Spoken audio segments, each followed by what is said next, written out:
Sveiki, aš esu šios tinklalaidės moderatorė Gabija. Šiandien su manimi kartu yra klinikiniai psichologė Vasarė, kuri dalinsis savo medicininėmis žiniomis, ir tinklalaidės ambasadorė Milda, kuri šiandien su mumis pasidalins depresijos patirtimi, kaip jinai ją išjaučia, kaip su ją sugeba susigyventi. Tai gal tada pradėkime nuo klausimų Vasarė. Kas yra depresija? Depresija yra psichikos sveikatos sutrikimas ir tai dažnai paveikia ir fizinį kūną, ir psichinę žmogaus būseną. Iš tikrųjų, simptomų yra daug ir net dviem skirtingiam žmonėm depresija gali pasireikšti skirtingai. Pavyzdžiui, vienas žmogus gali turėti miego sutrikimų, patirti nemigą, o kitas žmogus ypatingai ilgai miegoti ir negebėti vis išsibudinti. Tai tie simptomai varijuoja, bet tokie pagrindiniai yra, kad tai yra daugiau negu, kaip ar ne prieš diagnozuojant, tai daugiau negu 2 savaitės besitęsianti būsena, kai yra mintys slegiančios, sudėtingos, kaltė, ypatingai stiprus liūdesys, beprasmybė, kartais kyla ir mintys apie savižudybę ir taip pat įvairūs fiziniai kūno kažkokie pokyčiai, kaip ir minėjau, didelis mieguistumas arba nemiga, apetito praradimas arba pernelyg didelis apetitas, dažnai būna sulėtėjęs mąstymas, sulėtėjusi žmogaus kalba. Tai iš tikrųjų simptomų yra daug, dėl to jeigu ta būsena tokia sudėtinga, tęsis ilgiau negu 2 savaitės, jau reikėtų kreiptis į sveikatos specialistą, patikrinti, kas vyksta. Tai kaip minėjai, depresija yra diagnozuota. Diagnozuojama, taip. Taip. Ir jinai skiriasi nuo liūdesio tuo, kad tai tęsiasi apie 2 savaitės ilgiau. Tai tiesiog po 2 savaičių, ar ne, tos simptomų jau reikėtų kreiptis kažkur, nes liūdesys, ar ne, tai yra tiesiog emocija.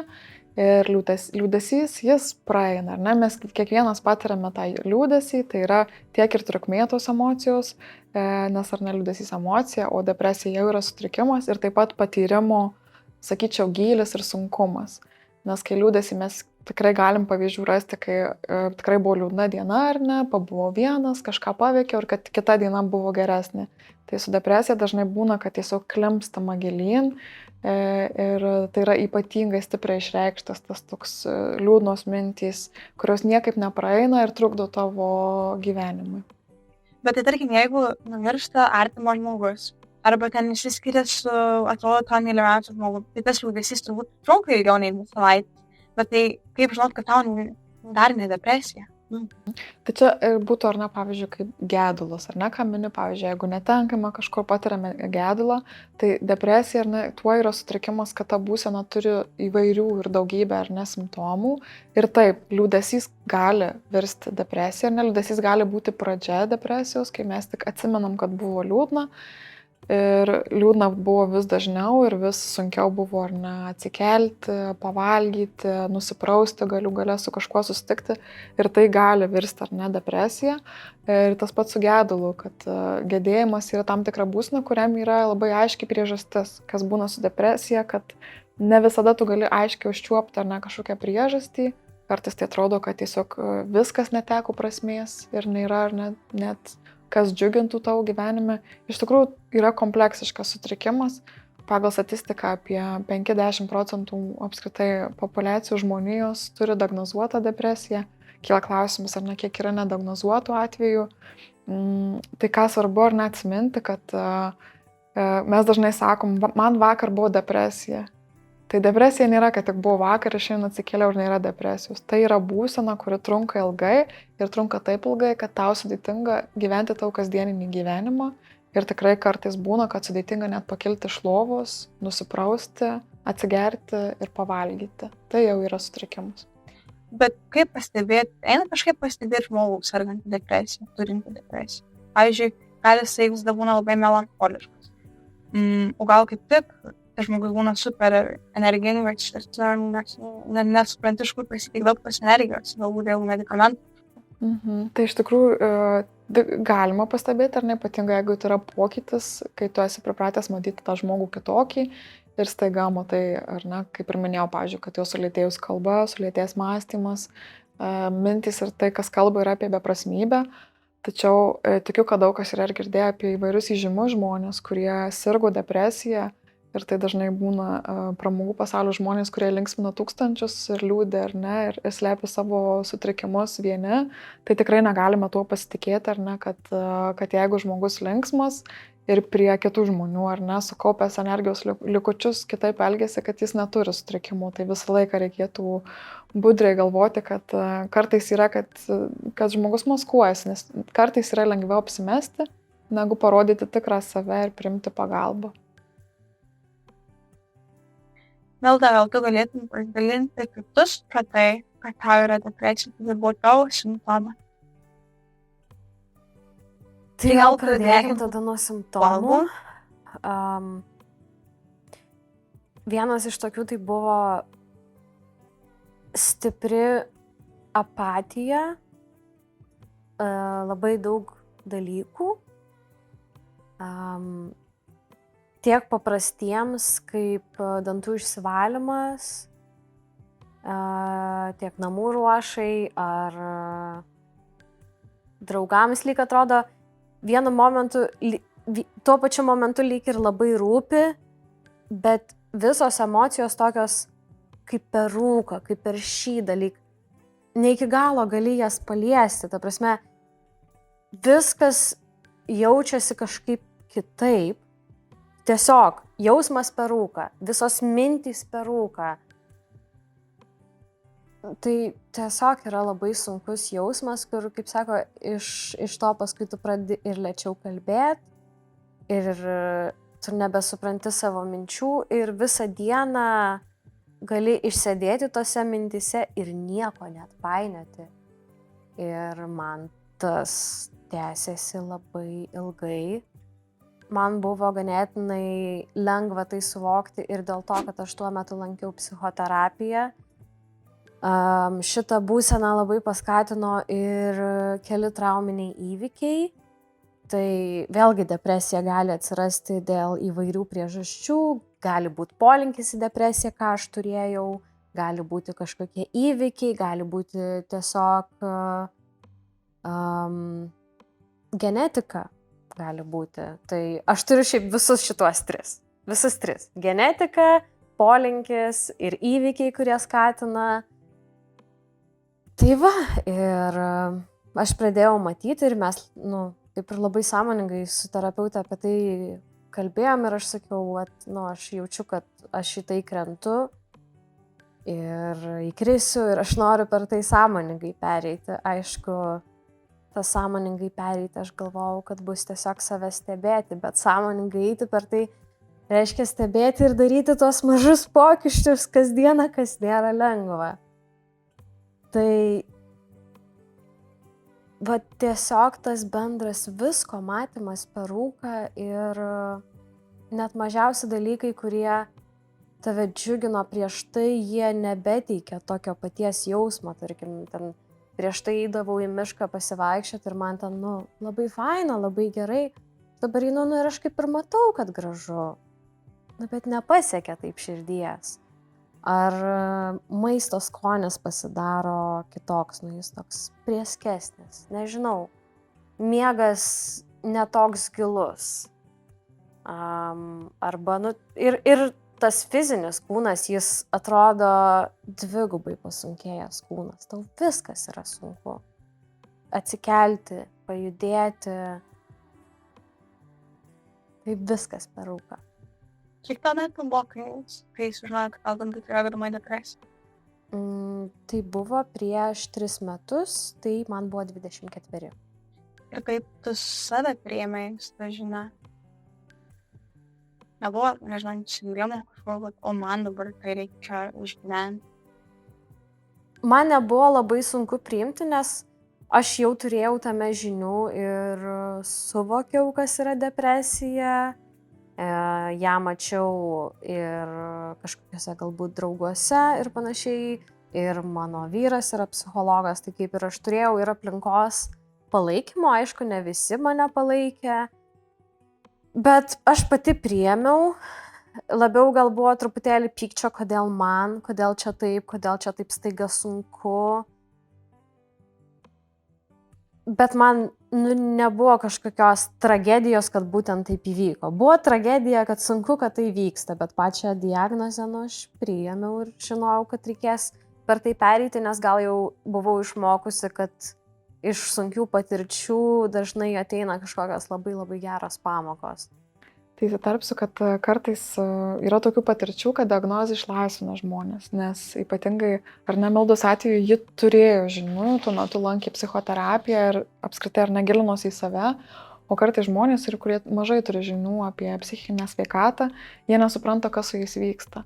Tai kartais tas diagnozės žinojimas, kai tai turi žodį, turi simptomatiką ir apibūdinimą, padeda žmonėm atsikvėpti ir suprasti, tai va, kas čia vyksta, kad taip yra, kad aš ne vienas, kad ar ne, tai turi pavadinimą, kad yra kažkokie centrai, kad yra kiti žmonės su tokiam diagnozėm, tai tikrai kartais tai ne tik, kad išgąsdina, būna ir tokių ar ne atvejų, kad sunku, kai tu žinai, kad tau kažkas yra, bet būna, kad ir išlaisvina truputėlį.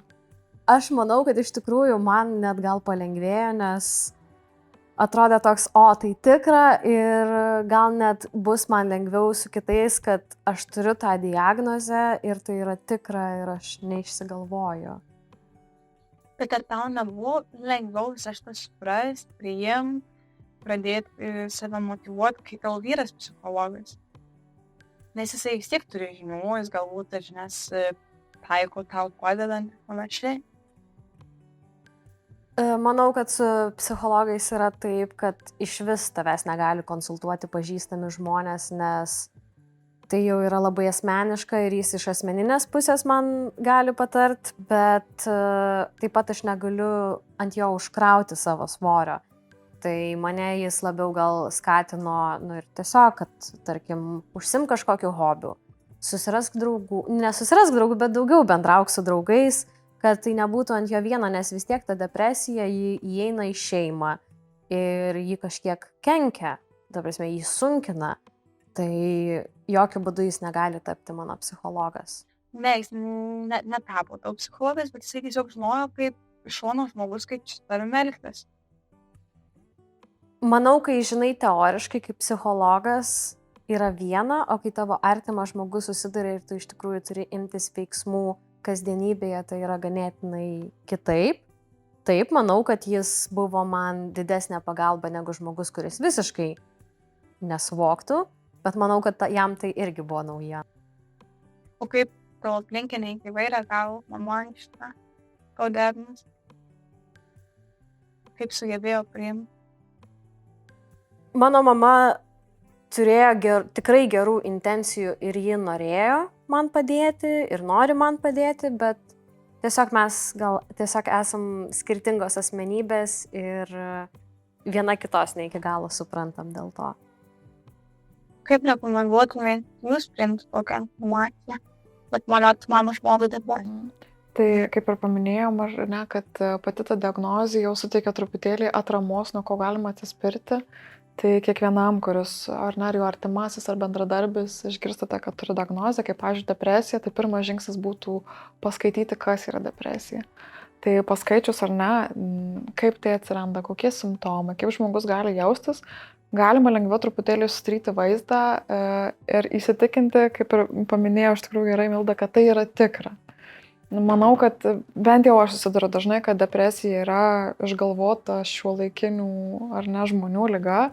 Iš tikrųjų taip tikrai nėra. Tai pirmiausia pasidomėti ir kai turi supratimą, kad kaip tas žmogus jaučiasi, nebūtinai ar ne tie simptomai tokie bus aiškus, tu nematysi to žmogaus minčių, bet tai galėtų bent padėti įsivaizduoti, su kuo tas žmogus kiekvieną dieną gyvena. Ir ko labiausiai reikėtų vengti, bent jau ką pati žmonės sirgę depresiją ir sergantys išsireiškia, ar ne, tai tie sunkiausia, kai žmogus nuvertina tavo diagnozę. Tai ar ne, pavyzdžiui, sužinojęs, kad tu sergi depresiją, sako, taigi tik pralinksmėk, apsidairyk, koks pasaulis gražus, ar ne, tai yra nuvertinimas, kad tau ne iš tikrųjų blogai, kad tu neturi sutrikimo, bet tu esi tarsi pasirinkęs viską matyti blogai. Tai tikrai reikėtų vengti tokių nuvertinimų, kad čia užteks tik tais nueiti į masažą ar kažką labai minimalaus padaryti, kad viskas pasikeistų. Tai tikrai reikia priimti tai kaip sutrikimą, nes dažnai yra nepakanka psichoterapinių gydymų, reikia ir antidepresantus vartoti arba tam tikrus kitus medikamentus, tai jau tai rodo, ar ne, kad tai yra tikrai sudėtingas sutrikimas, reikalinga tam yra intervencijos, tai nenuvertinti pačio sutrikimo ir gal ir Milda pakomentuos, bet gal tiek pridėčiau, kad nereikėtų apsimesti, kad tos informacijos nežinai. Labai dažnai iš nežinojimo ar baimės mes tos temos neliečiame, apgalvojame, kaip čia sakyti, arba ko neklausti, arba kokių temų neliesti su tuo žmogum, nes jam depresija, tai jeigu kažko paklausim, gal jis dar labiau nuliūs ir tada irgi iškraipomas tas sveikas, paprastas santykis, o dažniausiai, ar ne, kai žmogus nori pasveikti, jam reikia kuo daugiau normalumo gyvenime. Ir kad su to žmogum ir sveikintumėsi kaip visada, ar ne, ir nepergalvotum smulkmenų ir nevengtum įvairių temų. Tai šiaip iš tikrųjų įdomu, ar tu susidūrė, Milda, kad kažkas su tavim apie kažką nekalba, nes tau depresija diagnozuota? Ne, aš manau, net kai kurie žmonės per daug klysdavo kalbėti apie dalykus, kaip tik, kai aš pasakydavau, kad aš, pavyzdžiui, nenoriu apie tai kalbėti, arba tai nėra šiuo metu man naudinga. Bet mano vyras tikrai minėjo, kad aš buvau žymiai jautresnė, žymiai pažeidžiamesnė, tai jis, tarkim, tikrai sakė, kad mane saugojo nuo tam tikrų dalykų. Tai ir kodėl aš manau, kad depresija nėra taip lengvai išgydoma tiesiog vienu pokalbiu ar tik vaistais, kodėl tai yra kompleksinis gydymas. Nes kiek aš esu mačiusi žmonės, kurie serga depresija ir save, kai sirgau depresiją. Tai labai dažnai tai yra apie tai, jog iki depresijos aš buvau toks ir toks žmogus ir aš susirgau depresiją ir depresijos būsena yra tai, kai aš buvau tas žmogus, bet dabar man nebeveikia tie dalykai, kurie veikia iki tol gyvenime, kaip aš buvau išmokusi gyventi, kaip aš buvau išmokusi reaguoti, kažkodėl nebetinka. Bet aš dar nežinau, kas turi būti tas naujas žmogus, tas naujas aš, tie nauji veiksmai, nauji įpročiai.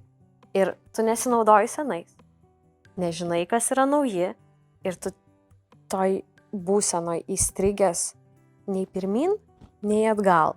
Ir tu po truputį, jeigu esi motyvuotas, judi į priekį, tau vaistai yra tokie kaip ramentai truputėlį, kai tu susilaužai koją, padeda po truputėlį galbūt eiti, vaikštai į psichoterapiją ir tai yra labai labai ilgas procesas. Kaip reagavo darbuotojai, kai ateis iš darbuotojų, kaip darbdavys į tai reagavo? Iš karto nesakiau, nes to nebūtina sakyti. Tai aš dirbdavau tik 3 dienas per savaitę, tai kaip ir priėmė visiškai normaliai, kad tiesiog taip yra, kažkaip mes apie tai daug nekalbėdavom su vadove, bet buvo priimta, o antroje darbovietėje aš manau, kad mano kolegės ne iki galo suprato mano sutrikimą ir dabar pagalvojau, kad čia ir buvo ta vieta, kur man iki galo nesakydavo dalykų ir netgi nebendraudavo iki galo, nes kai pasakai, kai tiem žmonėm, kurie nesupranta, kas yra depresija, jie įsivaizduoja, kad tu esi labai jautri ir tada bijo, net patys susikuria tą įvaizdį, kad tu pernelyg jautri ir čia ją labai reikia saugoti. Bet aš esu suaugęs žmogus ir mano atsakomybė yra reaguoti sveikai į aplinką. Tai tokia tarsi ir mūsų gynybinė reakcija, kai trūksta žinių, nepatogu, nes yra nepatogumo, kai tu nežinai, kas tai yra ir jeigu neturės kažkokios patirties, tai taip ir apsisaugom tada su savo mintimis, ar ne? Tikriausiai ji nori pabūti viena, jai liūdna, man atrodo, jai gal vienai geriau, ar ne, kad gal čia jos reikėtų nekalbinti, kažkokia liūdna atrodo. Tai čia ar ne, kaip mes tą projekciją darom, bet iš tiesų tai apie mus, ar ne, mums sunku, mes nežinom, kaip prieiti ir kaip pakalbinti. Tai dažniausiai tai yra tiesiog normalus, paprastas pokalbis, kokį palaikytum ir nežinodamas to. Bet sakau, nemanau, kad reikėtų apsimesti, kad nežinai diagnozės, nes tai gali sukurti ir savotišką stigmą, ar ne, kad aš žinau, bet visais įmanomais būdais apeisiu šitą temą. Bet ta tema yra dabar to žmogaus gyvenime ir jeigu yra kažkokia galimybė, tu gali ir atliepti ir tą poreikį, ir tą temą. Tai aš, pavyzdžiui, nežinau, kas yra depresija. Jūs pasakėt, kas yra depresija. Bet sakai, jos turbūt į galvą nesuprato. Aš, pavyzdžiui, nesuprantu. Ir man atjausti kitą žmogų ir man suprasti. Ir turbūt man tikrai būtų sunku. Ir man turbūt atrodytų, kad jeigu žmogus liūnas, aš tikrai tai jo neprieisiu. Nes jeigu jam, aš gal jis nenori, kad aš prieičiau. Tai man atrodo, aš gal norėčiau iš jūsų susilaukti tokio žmogiškesnio paaiškinimo. Tai paaiškintumėt močiutei, kuri tikrai nežino, kas yra depresija, nes jos laikais tai neegzistavo tokia liga, kaip daugelis kitų emocinių ligų. Kadangi pats sutrikimas sudėtingas, tai tokiu paprastu paaiškinimu sunku jį sugalvoti, bet pabandysiu tai paprastai dėti. Tai yra beprotiškai didelis liūdesys, didelis minčių klampumas. Gal taip vizualiai įsivaizduokit, kad žmogus, sakyčiau, stovi pelkėje, po truputį klimsta, po milimetrą, po centimetrą ir neįsivaizduoja, kaip iš tos pelkės išbristi. Ar ne? Tai yra tiesiog, tokia negalios būsena, kur tu nežinai, kaip iš jos išeiti, tau yra sunku ir tu atrodo, kad klimsti į savo mintis, į tą būseną, kur, kaip ir minėjo Milda, ar ne, tavo kūnas darosi sunkus, tavo mintys darosi sunkios, paskui tavo emocinė būklė tarsi tave tempia žemyn kaip didžiuliai nešuliai. Ir neturi tų įrankių, arba tie įrankiai, kurie anksčiau veikia, kurie tau padėjo, tiesiog šiuo metu neveikia. Tai esi tarsi paralyžiuotas to savo būsenos. Ir reikia atrasti būdą, kaip iš tos pelkės galų gale išlipti. Ir tikrai, kaip ir negalvojama, kad, nežinau, nusišypsoti, kažką smagaus nuveikti, tai tiesiog toje situacijoje, kai tu esi įklimpęs, tai nepadės, reikia tokios rimtos, kompleksinės pagalbos iš visų pusių, kad iš tos situacijos ištrauktum save tiesiog. Gal taip. Aš gal sakyčiau, man dabar toks vizualinis kilo palyginimas, kai yra vikšras ir yra drugelis, bet dar yra ta tarpinė būsena, kai tu esi kokone ir tu tiesiog esi tame sustingęs. Ir tu nei pirmyn, nei atgal dar. Tiesiog ta vidurinė būsena. Bet tai gali lemti įvykiai, genai ir... Tai iš tiesų yra, ką ir kalbam, yra ta genetinė predispozicija tam tikriems sutrikimam, ar ne? Galbūt, pavyzdžiui, tavo giminaičiai sirgo depresija ir tu tai turi, bet galbūt tavo gyvenimas eis pakankamai lengvai be kažkokių didelių stresinių įvykių ir nors tu turi genetiškai polinkį į tam tikrą ligą, bet negali per visą gyvenimą nepasireikšti. Bet kažkoks įvykis, kaip tas triggeris, gali sukelti ar ne epizodą, tai gali tapti sutrikimu. Tai ir dažnai taip ir nutinka. Nes iš tikrųjų šiaip depresija žmonių nesirenka, kaip ir kitos psichikos ligos, tai ir savęs kaltinti nereikia. Aišku, mes, kai jau nutinka įvykiai, mes turim pasirinkimą, ką daryti, kad ir labai mažais žingsneliais. Bet tai gali nutikti bet kam. Ir tai yra jausmas, kad tu neturi pagrindo po kojom. Kaip laisvas kritimas, bet tu nežinai, ar tave kažkas pagaus. Tu tiesiog tokioj būsenai, kur tu nori save apsaugoti, bet tu nežinai kaip. Tu nori kažko nusitverti, bet nėra ko nusitverti. Ir tada labai gerai, kai kažkas ateina, apkabina ir tiesiog būna šalia. Tu tada pajunti kažkokį pagrindą, galbūt, kitą žmogų. Ir šiaip labai įdomu, kai, dabar aš dar vartoju vaistus. Ir man yra žymiai geriau dabar, bet kalbėdama šitą temą, aš vėl jaučiu tą rūką ir net mano kalbėjimas yra sulėtėjęs, kad apie tai labai sunku kalbėti ir sunku konkrečiai atsiminti, kas buvo. nes tai yra kažkoks smegenų paralyžius. Kokios tu pagalbos norėtum arba norėjai sulaukti iš aplinkinių? Kokios reakcijos iš kolegų, artimųjų? Man asmeniškai yra labai gerai, kai žmogus tiesiog atsisėda ir klausosi apie tai, kas man yra sunku, nes tuo momentu labai nori būti išgirstas. Tom dienom, kai aš sunkiai jausdavausi ir fiziškai būtų labai norėjusi, kad kas nors pagamintų valgyti, kad pasirūpintų mano fiziniu kūnu.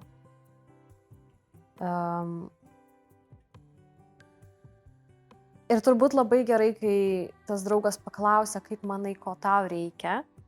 Labai dažnai ir sunku atsakyti būna, bet tos kantrybės, kad aš iki galo nežinau, tai kad jis pasiūlytų, ar tu nori to, ar tu nori, pavyzdžiui, atsitraukti nuo to, gal tu nori likti namie, kad jis pasiūlytų, nes mano smegenys yra tokios suparalyžiuotos, kad, tu net nesupranti, ko tau reikia, ko tu nori. Norisi sakyti, tiesiog atstok nuo manęs ir reiktų gyvenk savo gyvenimą, neiktų čia į šitą duobę su manim. Bet taip pat tu nori pagalbos. Tas būti šalia, pagulėti kartu su manim, pasakyti, kad jo, žinau, kad tau sunku, bet tai praeis, kad tai ne tavo kaltė ir paklausti, kuo aš tau galiu padėti.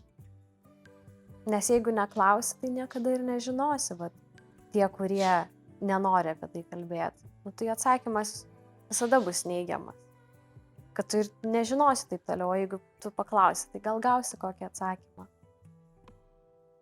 Gal galėtumėt pasiūlyti ką nors iš medicininės pusės? Tai iš tikrųjų, kaip ir minėjau, pats gydymas, ar ne, yra atvejų, kai tiesiog yra psichoterapija ir to užtenka. Dažnesnė atveju, kai kompleksinė pagalba, tai yra antidepresantai ir psichoterapija, tai kreipusis tikrai pagalbos į įstaigas ir bus įvertintas kiekvienas atvejis ir kas yra reikalinga.